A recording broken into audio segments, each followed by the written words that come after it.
News, सच जरूरी है। नमस्कार दर्शकों, मैं मयूरी और आप देख रहे MNS न्यूज टीवी। ब्रेक के बाद स्वागत है आपका देश की खबरों में। एक नजर डालते हैं आज की हेडलाइंस पर। कश्मीर में आतंक का मददगार नेटवर्क कैसे करता है काम। आर्थिक नाकाबंदी पाकिस्तान को FATF की ग्रे लिस्ट। भारत पाकिस्तान तनाव के चलते भाखड़ा नागल डैम पर भारी फोर्स। अब खबरें विस्तार से। कश्मीर में आतंक का मददगार नेटवर्क कैसे करता है काम। पूर्व ओवरग्राउंड वर्कर ने खोले राज। पहलगाम आतंकी हमले के बाद ओवरग्राउंड वर्कर्स की भूमिका पर जांच तेज हो गई है। जम्मू कश्मीर के पहलगाम के बेसरन में 22 अप्रैल 2025 को आतंकी हमला हुआ, जिसमें कई घुड़सवारी कर रहे पर्यटक घायल हो गए। आतंकवादियों ने सैलानियों के ग्रुप को निशाना बनाया, जिसमें कई लोग घायल हो गए और 28 पर्यटकों की मौत हो गई।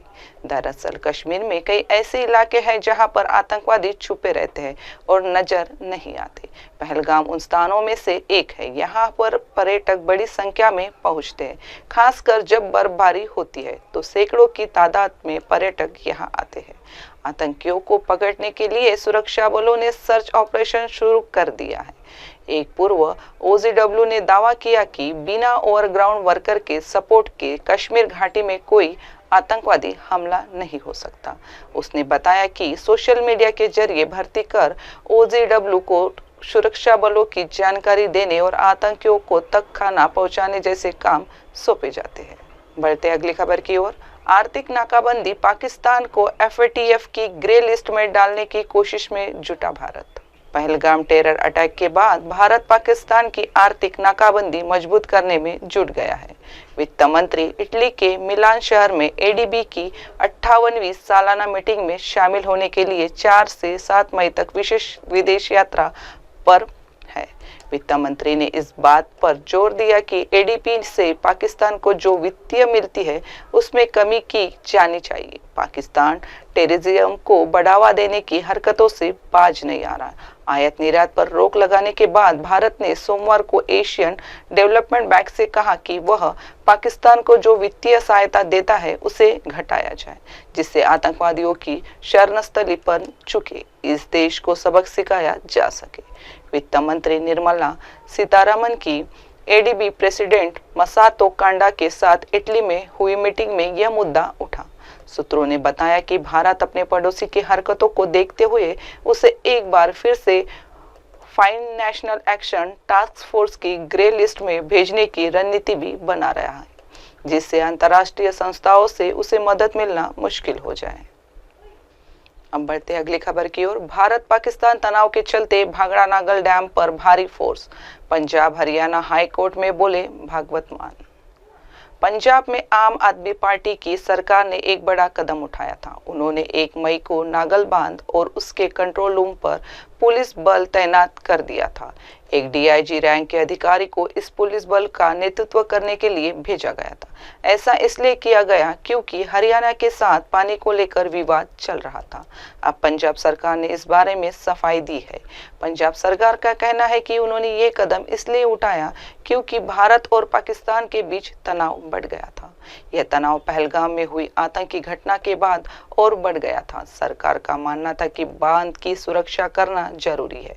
पंजाब के वकील ने HC को बताया, पंजाब पानी साझा करने की अपनी प्रतिबद्धता से पीछे नहीं हट रहा। हमने पहले ही तय कर लिया है कि हरियाणा को 4000 क्यूसेक पानी देंगे। हमें इसमें कोई आपत्ति नहीं है, लेकिन हम इससे ज्यादा एक बूंद भी पानी नहीं देंगे। हरियाणा अपने हिस्से के पानी का उपयोग करने में बुरी तरह विकल रहा है। मतलब पंजाब सरकार का कहना है कि वे अपने वादे के अनुसार हरियाणा को पानी देने के लिए तैयार है, लेकिन उससे ज्यादा पानी नहीं देंगे। उनका आरोप है कि हरियाणा अपने हिस्से का पानी भी ठीक से इस्तेमाल नहीं कर पाया है। बढ़ते अगली खबर की ओर। पाकिस्तान का पानी रोकने की असली वजह आ गई सामने। जाने क्या कह रहा है भारत। पहलगाम आतंकी हमले के बाद पाकिस्तान की ओर बहने वाली नदियों का पानी रोके जाने को लेकर भारत की तरफ से कारण सामने आ गया है। भारत जम्मू कश्मीर में चेनाब नदी पर 2 रन ऑफ द रिवर जल विद्युत परियोजनाओं बगलिहार और सलाल की जलाशयों की सीमित फ्लशिंग और डिसिल्टिंग का काम तत्काल कर रहा है। इसकी वजह है कि उन्हें सर्दियों के दौरान पाकिस्तान को पानी के प्रवाह को स्टोर और रेगुलेट करने के लिए तैयार किया जा सके। भारत में बेहतर स्टोरेज सुनिश्चित करने के लिए आने वाले दिनों में और अधिक बांधों में यह प्रक्रिया की जाएगी। यह कदम देश के रोड मैप का हिस्सा है, जिसे सिंधु जल संधि के निलंबन के बाद पश्चिमी नदियों सिंधु झेलम और चिनाब के पड़ोसी देश में प्रवाह को रोकने और रेगुलेट करने के लिए तैयार किया गया है। फ्लशिंग एक ऐसी प्रक्रिया है जिसमें जलाशय से तलछट को साफ करने के लिए उच्च जल प्रवाह का उपयोग करके इसे एक विशेष तरीके से संचालित किया जाता है, जबकि जमा तलछट को हटाने के लिए ड्रेजिंग के माध्यम से डिसिल्टिंग की जा सकती है। अब वक्त हो चुका है एक छोटे से ब्रेक का। देखते रहिए MNS न्यूज टीवी। नमस्कार। आप देख रहे हैं MNS न्यूज, सच जरूरी।